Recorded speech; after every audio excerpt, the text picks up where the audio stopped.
Bismillahirrahmanirrahim. Ila hadratin Nabi Muhammadin Rasulillah sallallahu alaihi wasallam wa ashabil kiram, thumma ila sahibil mu'allifil kitab Imam al-Habib Umar bin Muhammad bin Sa'id bin Habib, anna Allah yaftah alaina wa alaikum futuhul arifin wa yufaqqihna wa iyyakum fid-din wa ala man nawa as-salafun as-salih wa ala man nawa shaykhuna wa murabbina Umar bin Muhammad bin Sa'id bin Habib wa ila hadratin Nabi Muhammadin sallallahu alaihi wasallam. Al-Fatihah. A'udzu billahi minasy syaithanir rajim. Bismillahirrahmanirrahim. Rabbil alamin arrahmanir rahim maliki yaumiddin. Iyyaka na'budu wa iyyaka nasta'in. Ihdinas siratal mustaqim. Siratal ladzina an'amta 'alaihim ghairil maghdubi 'alaihim waladdallin. Bismillahirrahmanirrahim. Nawaitu ta'alluma wa ta'lim wa tadhakkura wa tadhkir wa naf'a wal intifa' wal ifadata wal istifada wal hathu 'ala tamassuki bi kitabillah wa sunnati Rasulillah sallallahu alaihi wasallam wa du'a ila al-huda wa dalalata 'ala al-khair ibtigha'a wajhillah wa qurbihi wa thawabihi. Allahumma salli 'ala sayyidina Muhammadin الفاتح لما أغلق والخاتم لما سبق ناصر الحق بالحق والهادي إلى صراطك المستقيم وعلى آله حق قدره ومقداره العظيم. اللهم صل على سيدنا اللهم صل صلاة كاملة وسلم سلاما تاما على سيدنا محمد الذي تنحل به العقد وتنفرج به الكرب وتقضى بالحوائج وتنال به الرغائب وحسن الخواتم ويستسقى الغمام بوجه الكريم وعلى آله وصحبه في كل لمحة ونفس بعدد كل معلوم لك. اللهم صل على سيدنا محمد نور الأنوار وسر الأسرار وترياق الأخيار ومفتاح باب اليسار سيدنا مولانا محمد المختار وآله الأطهار وأصحاب الأخيار عدد نعم الله وإفضاله. اللهم صل على سيدنا محمد طب القلوب ودوائها وعافية الأبدان وشفائها ونور الأبصار وضيائها وعلى آله وصحبه وسلم. اللهم صل وسلم وبارك على سيدنا محمد النبي الأمي الحبيب العالي القدر العظيم الجاه وعلى آله وصحبه وسلم. اللهم صل على سيدنا محمد مفتاح باب رحمة الله عدد ما في علم الله صلاة وسلاما دائمين بدوام ملك الله وعلى آله وصحبه ومن والاه. اللهم صل على سيدنا محمد نورك الساري ومددك الجاري واجمعني واجمعنا به في كل أطواري وعلى آله وصحبه يا نور. اللهم صل وسلم على سيدنا محمد وعلى آله. قد ضاقت حيلتي أدركني وأدركنا يا رسول الله يا رسول الله يا رسول الله صلى الله عليه وعلى آله وصحبه وسلم. Alhamdulillah, bersyukur kita kepada Allah Subhanahu wa taala, kita dapat berjumpa dalam keadaan sehat walafiat. Mudah-mudahan perjumpaan kita ini diberkati oleh Allah Subhanahu wa taala. Amin. Allahumma amin. Para jemaah yang dirahmati Allah Subhanahu wa taala, kita akan sambung pengajian kitab Khuluquna, akhlak kita, yang disusun oleh Tuan Guru Al-Arif Billah Sayyidil Imam Al-Habib Umar bin Muhammad bin Sa'id bin Habib. Beliau memperjelaskan lagi dengan beliau mengucapkan wa innamal umamul akhlaq ma baqit ataupun ma baqit fa inhu dhahabat akhlaquhum dhahabu. Artinya, dan sesungguhnya sekalian umat akan kekal selama mana mereka berakhlak. Maka jika hilang akhlak mereka, binasalah mereka. Apa maksud dari kalam ini? Maksud ini pada jemaah sekalian, maksudnya adalah sebuah umat itu dia akan kekal. Kekal di sini adalah salah satu daripada kekalannya adalah satu ajarannya. Dua, kekalnya adalah amalannya, perbuatannya. Tiga adalah tulisan-tulisannya. Ini semua mengandungi akhlak.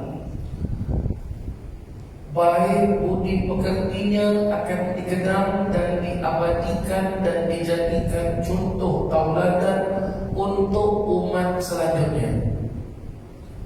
Buruk budi pekertinya akan apabila diteruskan buruk budi pekertinya, maka rosaklah umat tersebut.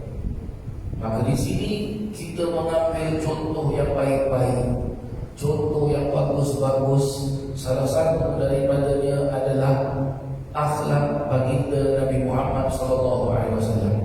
Ajaran-ajaran dan nasihat-nasihat para alim ulama, tulisan-tulisan mereka, amalan-amalan mereka, ibadah-ibadah mereka, perbuatan-perbuatan mereka yang perlu untuk kita amalkan.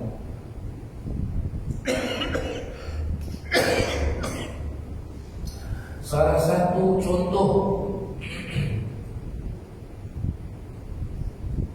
dari amalan budi pekerti seorang ulama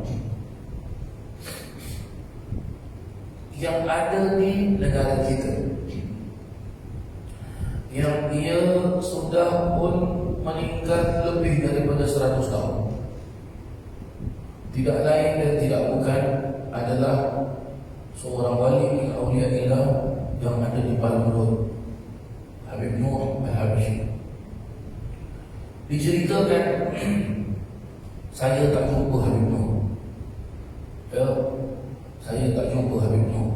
Wallahu a'lam, kalau ada jemaah kat sini yang pernah jumpa Habib Nur, saya rasa tak ada jemaah jumpa Habib Nur. Sebab lama Habib Nur ini. Ya, sangat-sangat lama. Diceritakan oleh orang-orang tua kita yang terdahulu. Yang saya dengar cerita-cerita ini daripada orang-orang tua dulu, diperjelaskan Habib Nur ini pernah,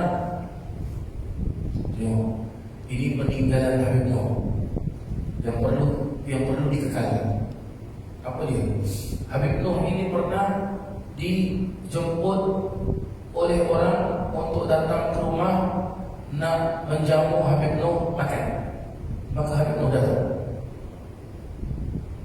Orang itu, tuan rumah itu menyajikan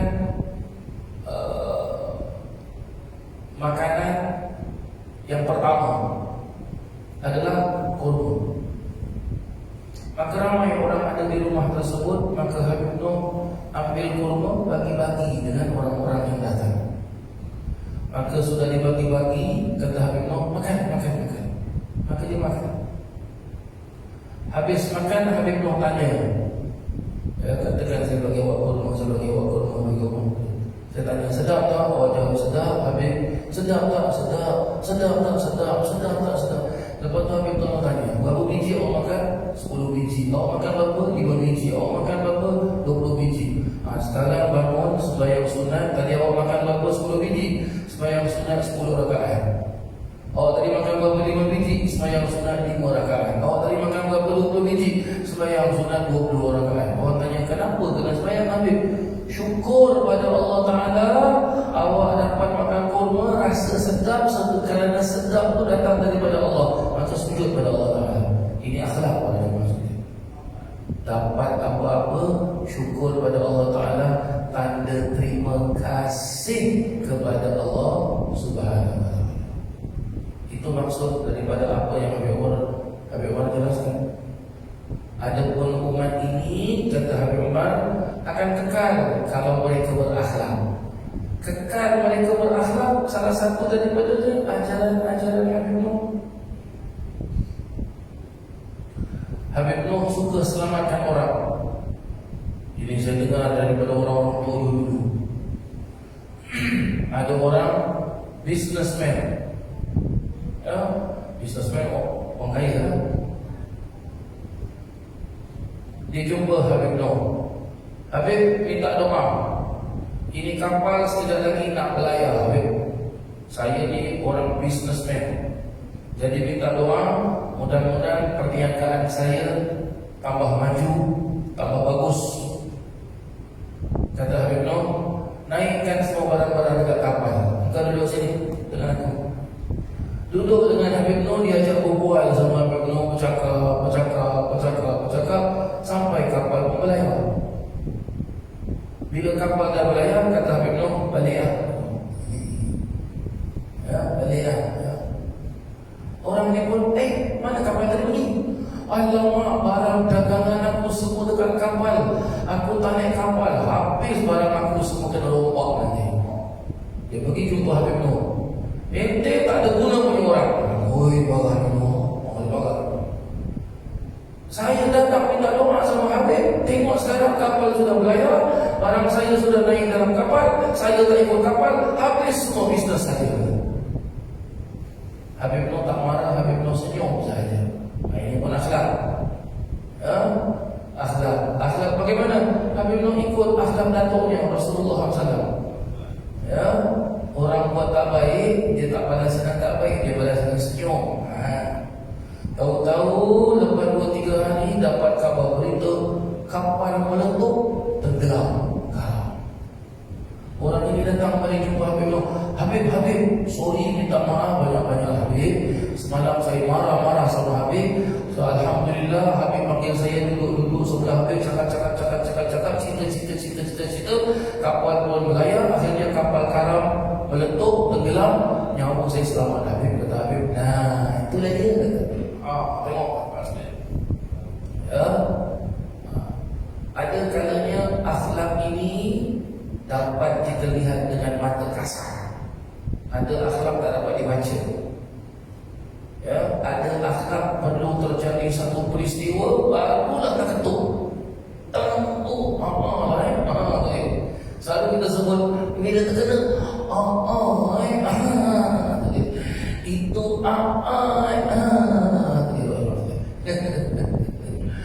begitulah dia kata. Begitu dia. Ini bawa akhlak pada masalah. Baik. Mari kita terus nanti saya cerita tentang Habib Nuh. Nanti kita tak baca kitab pada masalah. Tak apa. Kita teruskan. Nanti tak apa pihak masjid tanya pula, Ustaz tak baca kitab, cerita-cerita je. Mari kita cerita dekat dalam kitab. Apa kata Tuan Guru Al-Habib Umar bin Muhammad bin Salim bin Habib? جمعت هذه الأخلاق الكريمة وشمائل العظيمة سادرا لها لتكون تذكرة بما يجب أن نطالب بها به أنفسنا ونجتمع عليه ونتعاهد على العمل به. وكل خلق من هذه الأخلاق له شرع يطول وورد في الحث عليه آية وأحاديث كريمة. إنما قصدنا هاهنا كما قلنا التذكرة، وعسى ولعل أن تعين فرصة في المستقبل للكلام على كل واحد منها. Oleh yang demikian, kata Tuan Guru Al-Habib Umar, aku telah mengumpulkan akhlak-akhlak yang mulia dan sifat-sifat yang agung yang menyajikannya satu demi satu supaya menjadi peringatan bagi yang wajib untuk kami, untuk kita semua sebagai seorang menuntut diri kami dengannya.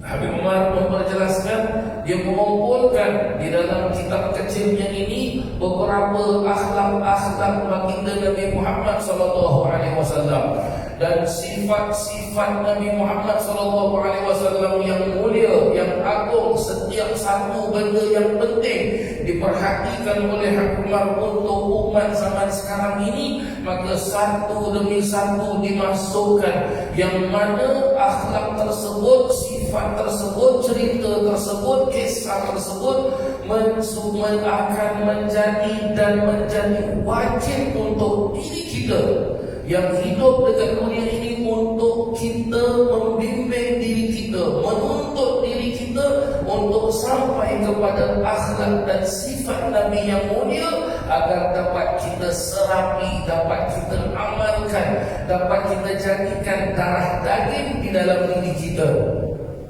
Dan kita pun apabila telah menjadi darah daging terhadap diri kita, kita akan senang untuk mengamalkannya dan senang untuk menyebarkannya. Dan setiap daripada akhlak ini mempunyai penjelasan yang panjang. Setiap daripada sifat-sifat Nabi, akhlak-akhlak Nabi mempunyai penjelasan, mempunyai keterangan yang bukan pendek, panjang lagi. Dan terdapat juga motivasi-motivasi baginya, iaitu dapat mendorongkan diri kita untuk kita tambah lagi semangat dan suka untuk mengamalkannya. Kesemua itu tidak lari daripada ayatun wa hadithu kalimah. Ayatun yaitu ayat-ayat Al-Quran dan hadis-hadis Nabi SAW yang mulia. Dan innama qasadna, dan juga kami niatkan di sini, tujuan kami di sini seperti yang telah kami katakan, adalah hanya untuk memberi peringatan, tazkirah, memberikan peringatan. Mengapa maksud memberikan peringatan? Untuk berkongsi pendapat yang sesama kita. Moga-moga akan ada peluang untuk kita memperjelaskan setiap satu daripadanya dengan terperinci, iaitu moga-moga diberikan kita kesempatan mempelajari kitab ini yang disusunkan oleh Habib Umar bin Hafid, dapat kita pelajari setiap satu daripada akhlak-akhlak dan sifat-sifat Nabi Sallallahu Alaihi Wasallam yang mulia secara terperinci, secara one by one, satu demi satu. Minta maaf kalau jemaah sekalian, saya tak sihat baru-baru oleh jemaah sekalian.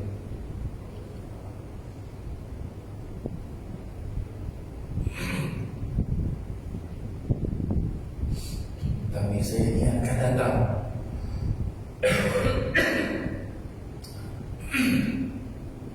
Para alim ulama dahulu kala, dulu waktu kami masih belajar di Al-Quran dulu, kami lihat guru-guru kami yang sakit, bukan hanya sakit demam, ada sebagian mereka datang dengan wheelchair.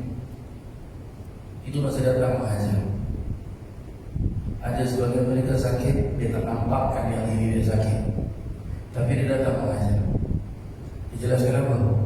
Ajaran para alim ulama dahulu kala, kalau mereka menuntut ilmu dan menyebarkan ilmu, mereka niat dengan mereka menuntut ilmu, menyebarkan ilmu, membaca kitab dengan niat mudah-mudahan tuntut ilmu mereka, sebab ilmu mereka berkat pegangan kitab, Allah sembuhkan saja. Ini cara orang dulu-dulu, para jemaah yang dirahmati Allah. Salah satu daripada guru-guru kami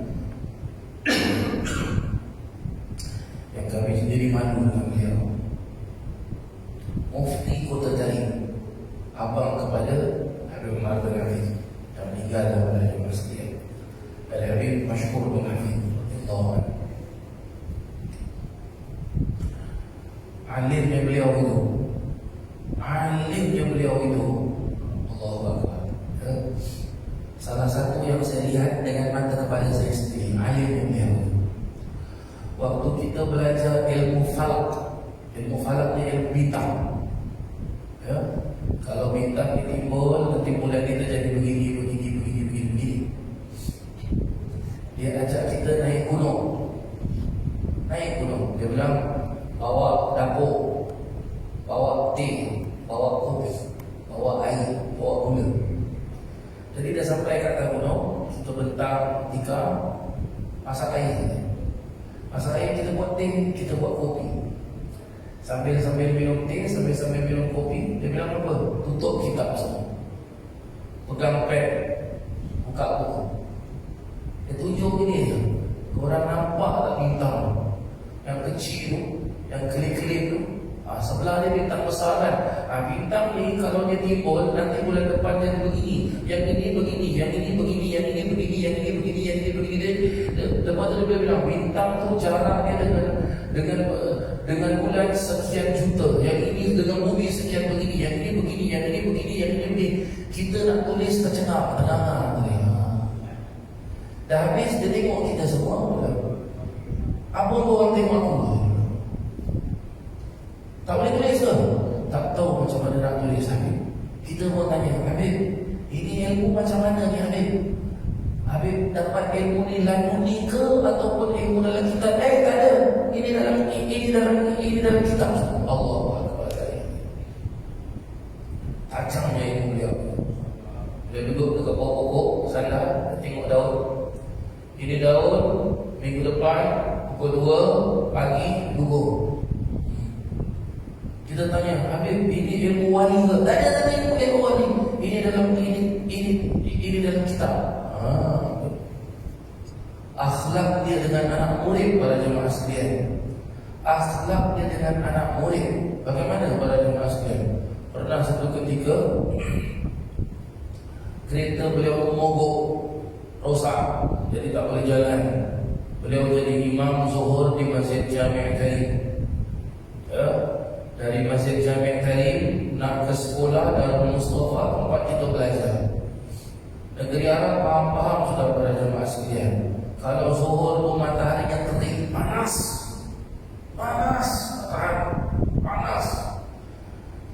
Dari Masjid Jami' Karim ke sekolah kalau naik kereta 5 minit sampai. Ini keretanya rosak. Orang Arab biasa dekat Hadramaut, kalau lepas zuhur tak ada yang kerja, semua balik rumah makan tengah hari. Habib masyhur keluar dari Masjid Jami', kereta rosak, jalan kaki. Naik kereta 5 minit, jalan kaki agaknya berapa lama?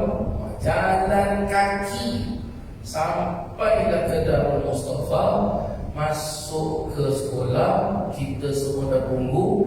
Dia pun duduk, ya, dia pun tengok kita. Fatihah. Kita membaca Fatihah, dia peluh orang jemaah sekalian, melilih peluhnya. Dia baca kitab Bismillahirrahmanirrahim. Kita tengok kan dia, Habib ni panas ni, Habib ni penat ni. Kita pun nak ambilkan air, dia bilang kita nak hidup dalam kipas. Belajar. Lepas tu kita bilang Habib, kesian kita tengok Habib panas. Kita nak ambilkan Habib air, kita nak ambil kipas. Apa ini panas? Tak ada apa lah. Tengok dia tak tunjukkan depan anak murid dia yang dia penat. Tahu-tahu anak dia masuk. Ya, anak dia masuk, dia tengok anak dia diam saja. Habis mengajar, baru anak dia bilang, kereta dah siap. Baru dia naik kereta. Besok anak dia datang sekolah, anak dia bilang, untung orang semua. Kita ni dekat rumah ni tak dapat macam apa yang kau dapat daripada bapak kita. Bapak kita dia lebih sayang anak murid daripada anak kandung dia sendiri.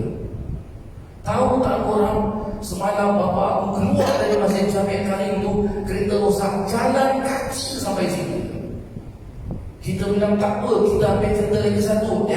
Tak apa, jalan kaki. Sampai bawa kereta detik satu, sampai dekat sekolah. Bila nak balik tu, dia marah dengan kita. Siapa suruh kereta? Ini akhlak para jemaah sekalian. Amalan orang begini-gini ni dah jarang diamalkan.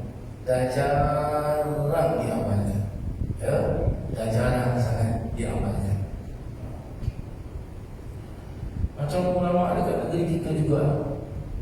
Saya juga mungkin umur 8 tahun, 9 tahun. Mungkin tuan-tuan Haji pernah jumpa dia. Ya, almarhum Syekh Umar Al-Khatib. Pernah mana? Ya, Syekh Umar Al-Khatib, wali Allah besar, alim, sangat-sangat alim. Ya, orang ni cerita dengan saya. Dia bilang, malu kita kalau jumpa Habib Umar. Apa pasal? Pernah dulu saya datang satu kali je saya datang kelas ni. Lepas tu tak datang lagi, setahun tak datang. Lepas setahun datang, Habib Umar panggil saya, sini mari.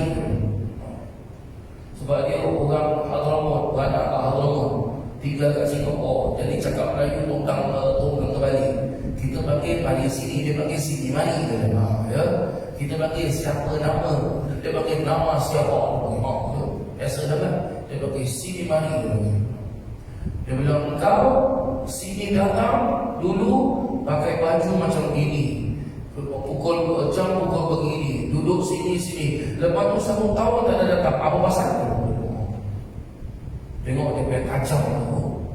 Apa orang dia bilang? Minta maaf Habib, saya tak ada duit nak datang kelas Habib. Rumah saya jauh Habib.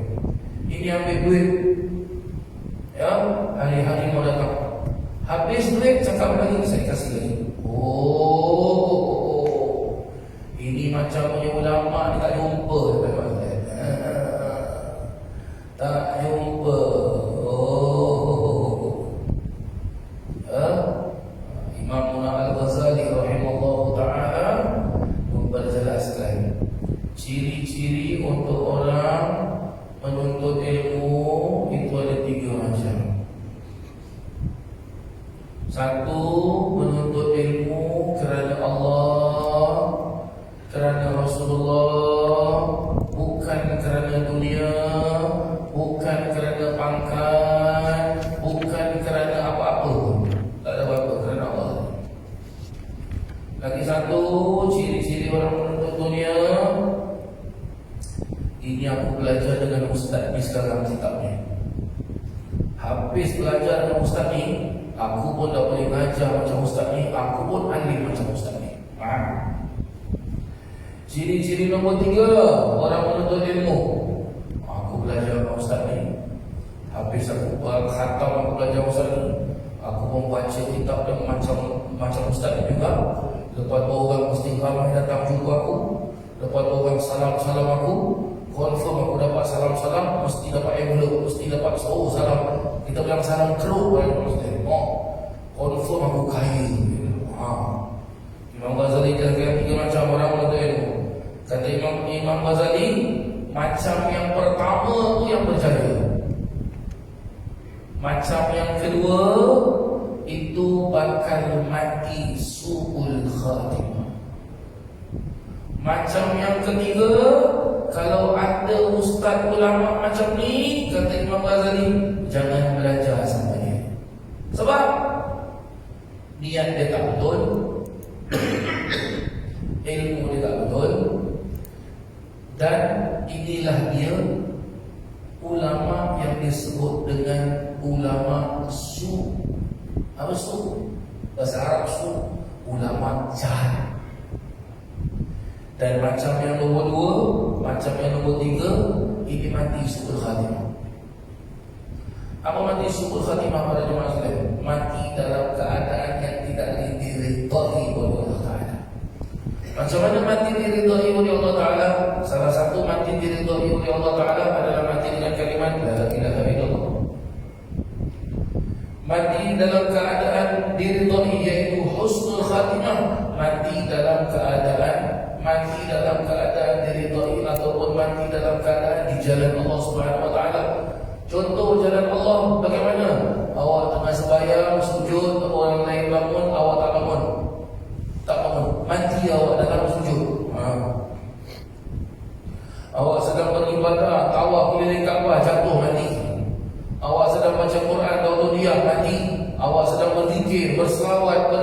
beristighfar, kalau mati, itu mati husnul khatimah. Mati macam itu lagi itu. Lagi satu mati yang mana Nabi SAW ajar kita.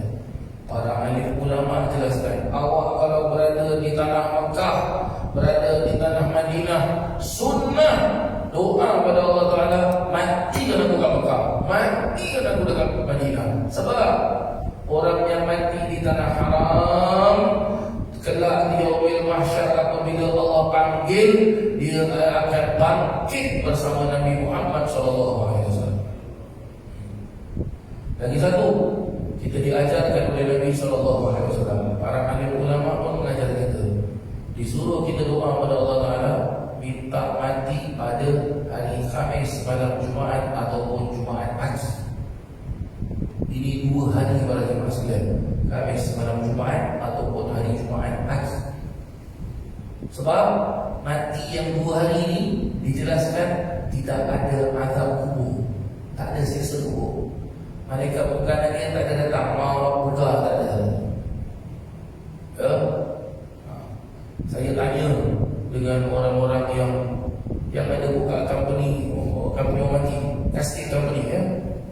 Saya tanya, kalau hari Khamis malam Jumaat, hari Jumaat, banyak tak jenazah? Tak banyak Ustaz. Ya, ada satu company saya tanya, awak punya company biasa satu hari uruskan jenazah berapa banyak? Kadang-kadang 7, kadang-kadang 10, kadang-kadang 15. Banyak orang mati. Kalau hari Khamis ataupun hari Jumaat, berapa jenazah? Paling banyak dapat 3. Itu pun susah dapat. Berarti apa? Ada special punya hari pada jemaah sekalian. Minta itu, ya, mudah-mudahan kita mati di tanah Makkah, tanah Madinah. Mudah-mudahan mati pada hari Khamis atau Jumaat. Mudah-mudahan mati pada hari Jumaat. Tak ada orang kami tak mati. Saya nak hidup. Baik para jemaah yang dirahmati Allah. Seterusnya, Tuan Guru Al-Habib Muhammad bin Salim bin Habib radhiyallahu anhu memperjelaskan,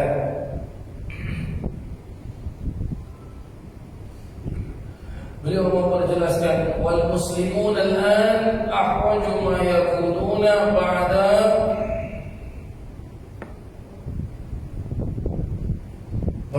tathbitu aqaidahum ila tamassuki bihadhihi al-akhlaqi karimah wal qiyami wal muthul al-ulya allati hiya min ummahati asbab tathbit al-aqidah aidan, sawa'un minhum al-'alim fi 'ilmihi aw al-sani' fi sina'atihi aw al-hakim fi hukmihi والتاجر في تجارته والعامل في مهنته وكل واحد منهم مع ربه وإخوانه ونفسه. Dan orang Islam sekarang ini, pada masa sekarang ini, setelah mereka mempunyai akidah yang betul, sangat berhajat untuk berpegang teguh kepada akhlak-akhlak yang mulia. Maksud dari akidah yang betul para jemaah sekalian adalah apa? Selain daripada yang boleh kita faham, akidah di sini adalah bab tauhid. Akidah di sini adalah seperti mana orang tua-tua kita dulu mendidik kita, apa akidah yang ditanamkan orang tua-tua dulu pada anak-anaknya adalah apa? Pertama yang diajarkan, sembahyang 5 waktu tak boleh tinggal. Itu akidah. Sembahyang 5 waktu tak boleh tinggal. Jangan sampai tinggalkan.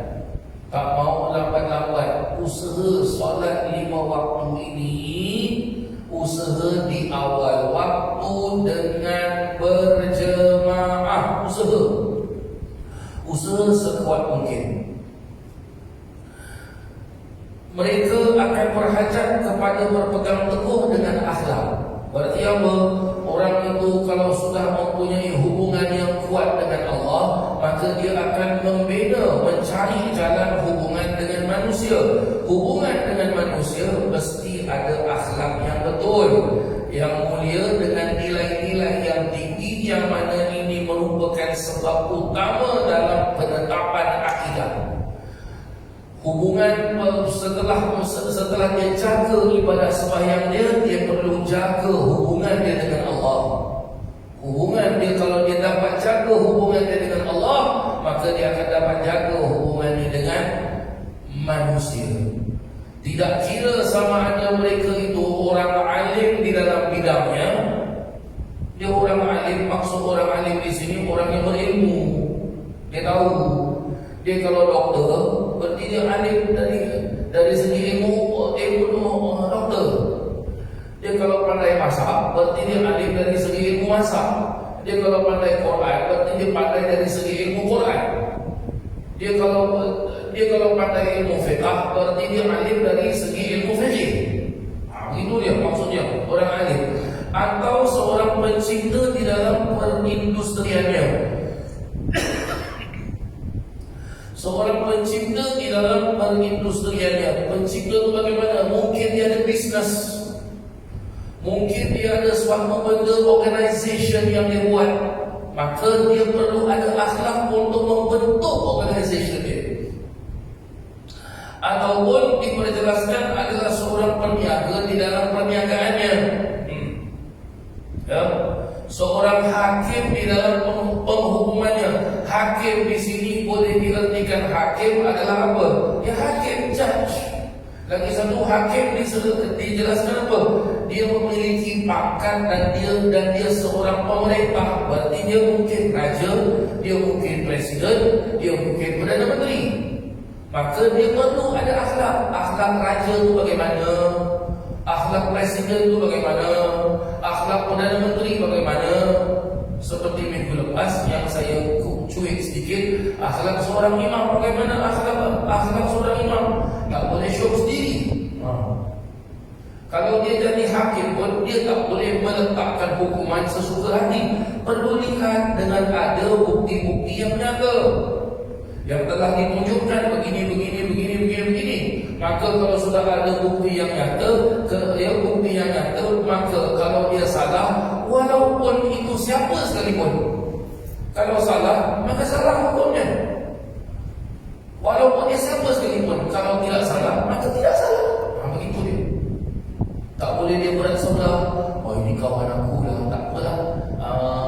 Dia kira okey lah, kita maafkan kesalahan dia. Ini hakim bukan suap, tak boleh. Ya, tak boleh. Ya, betul.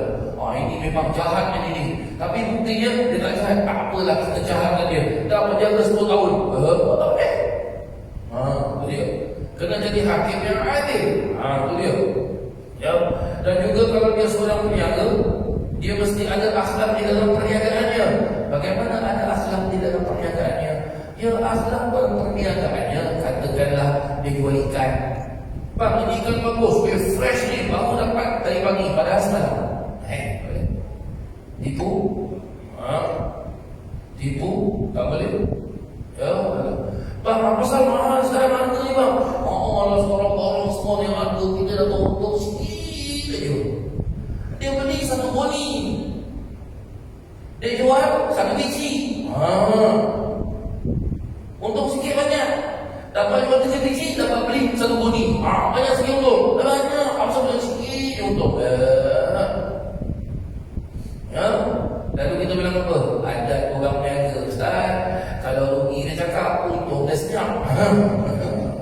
Betul tak betul, tuan-tuan?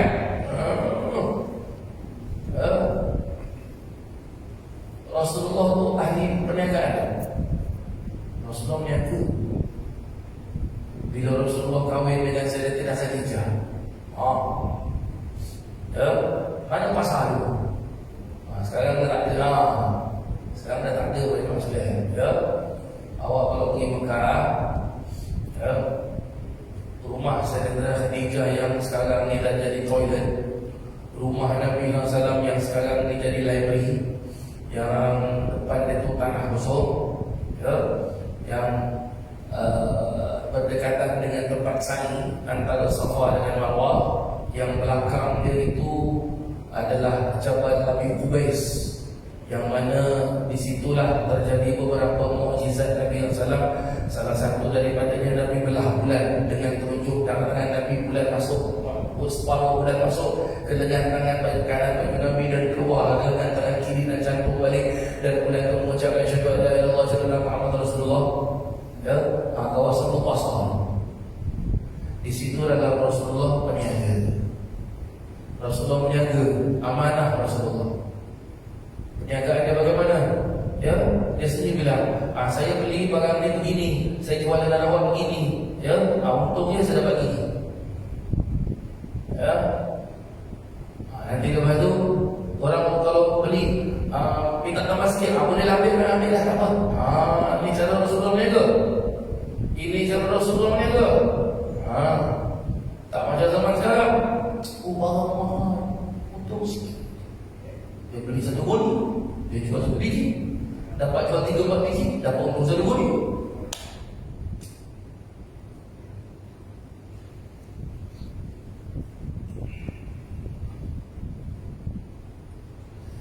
Kenapa barang mahal sekarang? Apa pasal barang mahal? Saya open kepada para jemaah sekalian, saya tanya, apa pasal barang mahal? Apa dia? Barang dengan minyak harga naik. Ya. Siapa naikkan harga? Siapa naikkan harga? Dulu kalau kita pergi pasar, minum teh kopi segelas berapa? Zaman saya kecil-kecil, saya ingat dulu, teh O 20 sen, teh susu 30 sen, Nescafe 50 sen, Milo 50 sen. Betul tak? Sirap Bandung berapa sen? 40 sen, 50 sen. Betul tak sih? Sekarang berapa? Nescafe berapa sekarang? Tak tahu. RM2. Coffee bean berapa coffee bean? Lagi hilang sampai ke depan. Apa sama hal? Dia bilang harga minyak mahal. Siapa naikkan harga? Macam minyak boleh mahal? Padahal minyak keluar daripada mana? Daripada mana keluar? Daripada bumi. Keluar minyak daripada bumi. Bila keluar minyak daripada bumi, bayar dengan siapa? Bumi ada duit. Minta emas 10 kilo.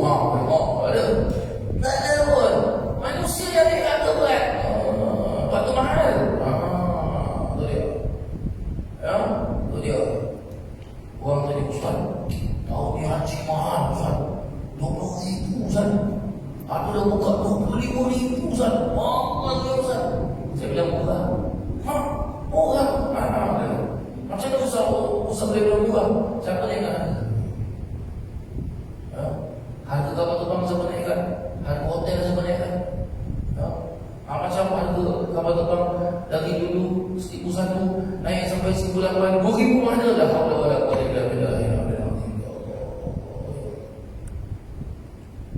Ini bisnes kelas bagus, Ustaz. Berapa? 8,000. Apa beza bisnes kelas dengan ekonomi kelas? Sama dia duduk kat kursi juga, dia kata terbang juga, turun juga. Tak ada beza pun. Ada beza tak? Ekonomi nak naik, ya, orang tu yang beli tiket ekonomi, dia kena lari kejar Allah. Bila dia nak turun, dia ke pintu kapal terbang buka, terjun, pakai payung terjun. Ada? Tak ada. Jadi siapa naik harga? Manusia. Apa salah terjadi huru hara sekarang dekat dunia? Sana buang, sana buang, sana bunuh, sana bunuh, sana bom, sana bom. Apa salah? Siapa bersalah? Siapa bersalah? Oh Ustaz, ini yang salah setan, Ustaz. Dia kan jahat, bodoh orang. Kau salahkan setan pula, ya? Yang you pergi ikut bunuh orang apa pasal? You pergi ikut bom sana, bom sini apa pasal? Nabi tak ajar suruh bunuh orang. Nabi ajar suruh apa? Kasih sayang, hormat menghormati. Betul tak betul? Nabi ajar orang buat jahat balas dengan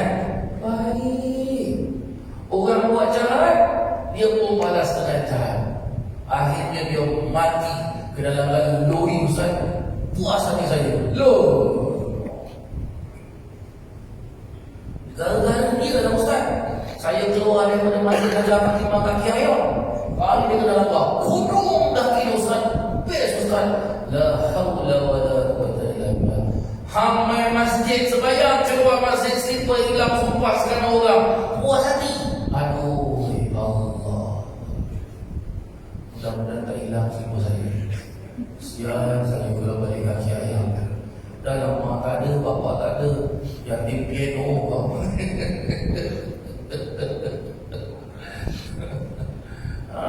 Itulah dia kepada asli. Ya. Dan seorang pekerja dalam pekerjaannya. Seorang yang bekerja, dia di dalam pekerjaannya, iaitu dia mahir di dalam pekerjaan dia. Dia kerja apa? Oh, kerja dia technician. Jadi dia mahirlah di dalam technician dia. Maka dia perlu akhlak. Dan Habib mengatakan wa kullu wahid minhum ma'a rabbih akhwani wa nafsi. Dan setiap daripada mereka itu bersama dengan Tuhannya, bersama dengan saudaranya, bersama dengan dirinya sendiri. Maksudnya itu apa? Baik manusia itu dia buat kerja apa sekalipun, baik kerja yang duniawi atau kerja yang akhirat, kesemuanya urusan dia kalau dengan Tuhan, maka dengan Tuhan urusan dia. Urusan dia kalau sesama saudaranya, iaitu sesama pekerjanya, maka sesama pekerja dia. Urusan dengan diri dia sendiri pun berarti dia urusan dengan diri dia sendiri. Macam mana kan? Urusan dengan Tuhan macam mana? Urusan dengan Tuhan salah satu daripadanya, walaupun dia kerja sibuk dan sebagainya, tahu-tahu dengan Allahu Akbar, Allahu Akbar, stop dekat dia tu. Stop tadi tu. Oh, sekarang dah tak boleh dengar azan. Kan boleh download apps azan. Masuk waktu je handphone kita boleh azan. Kalau silent kita tengok, oh ada orang WhatsApp tu. Oh, masuk waktu. Tak apalah, nanti dulu. Masuk waktu selesai. Kadang-kadang kita lupa pada jemaah sekalian. Manusia panggil kita tu, kita boleh cepat-cepat datang. Bos panggil kita tu, boleh cepat-cepat datang. Tapi Allah panggil kita, kenapa kita boleh lambat-lambat datang? Kenapa kita mesti lambat-lambat datang? Allah panggil kita. Baik, siapa yang menjadikan manusia tu bos? Kalau kita kaji kembali, kita bekerja. Gaji kita siapa kita dapat daripada siapa? Kita dapat daripada bos lah. Bos juga kerja, bos dapat gaji kita semua. Kalau kita kaji dari siapa, semuanya akan balik kepada Allah. Selesai. Semua balik kepada Allah. Baik itu hamba manusia, hamba haiwan, semua balik kepada Allah. Semua balik kepada Allah. Tengok pada jemaah sekalian ya, Allah atur rezeki. Apa tu? Binatang yang dia tak boleh terbang tapi dapat dekat dekat tembok. Cicak. Ya, betul. Tengok rezeki cicak. Ada dekat kat tembok. Benda yang terbang. Rezeki cicak. Benda terbang sampai kat cicak. Pernah dengar cicak terbang? Tak pernah kan? Ya. Ini Masjid Hajjah Fatimah. Pernah dengar tak? Mungkin ada cicak kat Masjid Hajjah Fatimah ni, buat announcement cicak di Masjid Hajjah Fatimah semua mati kelaparan. Ada? Tak ada. Cicak tak pernah mati. Dalam tanah ada apa banyak masalah? Cacing. Betul. Cacing tu dia makan juga. Dia makan apa cacing tu? Tanah, rumput. Apa lagi dia makan? Rumput. Selain dari tanah dan rumput, makan apa? Apa makan? Bangkai. Bangkai apa dia makan? Manusia. Bangkai manusia. Kita ni bila mati jadi mayat. Dalam bahasa Melayu mayat. Kalau buka dalam hukum fikir kita dalam apa? Maitatun. Betul tak? Maitatun tu apa? Bangkai. bangkai. Jadi kita bila mati siapa makan? Cacing makan. Tengok Allah kasih rezeki pada cacing. Hidup kat tanah. Kita masuk tanah boleh hidup. Mati kita oksigen tak ada. Tengok. Tengok banyak maksudnya. Semua kita mati cacing makan. Apatah lagi badan macam saya cacing kuku. Gemuk ke? Jangan cakap gemuk, marah saya. Habis apa? Lemak. Lemak bagaimana? Full cream. Cacing tunggu yang malah kata. Allah atur rezeki cantik tak? Oh cantik Allah atur rezeki, Masya Allah. Maka begitu lagi para jemaah yang dirahmati Allah Subhanahu wa ta'ala. Ya, cukuplah sampai di sini. InsyaAllah nanti minggu depan kita sambung lagi nanti InsyaAllah. Al-Fatihah. Allah ya'afu anna wa an walidina wa an awladina wa an masyayikhina wa an mu'allimina wa an al-hukuki alaina wa an jami'al muslimin wa an Allah yarzuqna al-futuh wal bunuh wal rusuh wa salat jasadi wa ruh wa tawbatan nasuh wa an Allah yarzuqna al-ilma wal amal wa yahfazna min al-zayyi wa zalal wa an Allah bijahi sayyidina Muhammadin sallallahu alaihi wasallam yaghfiru dhunubana wa yudhibu 'anna ghaiza dhunubina wa yujiruna min mudillati fitani ma dhahara minha wa ma batan wa an Allah yarzuqna al-qabul wal iqbal wal fawz bi ridha rabbil alamin din dunya wal akhirah wa an Allah yuslihu al-ibad wal bilad wa yarhamu al-ibad wal bilad wa an Allah yahfaz 'alaina al-islam wal iman wa man ya'taduna rawaha wal qira'ata fi hadha al-masjid bi Fatimah wa an Allah al-karim yaghfir lana wa lahum wa yahtim lana bil husna wa radin 'anna fi khairin wa lutfin wa 'afiyah wa ila hadratin nabi Muhammadin sallallahu alaihi wasallam. Al-Fatihah.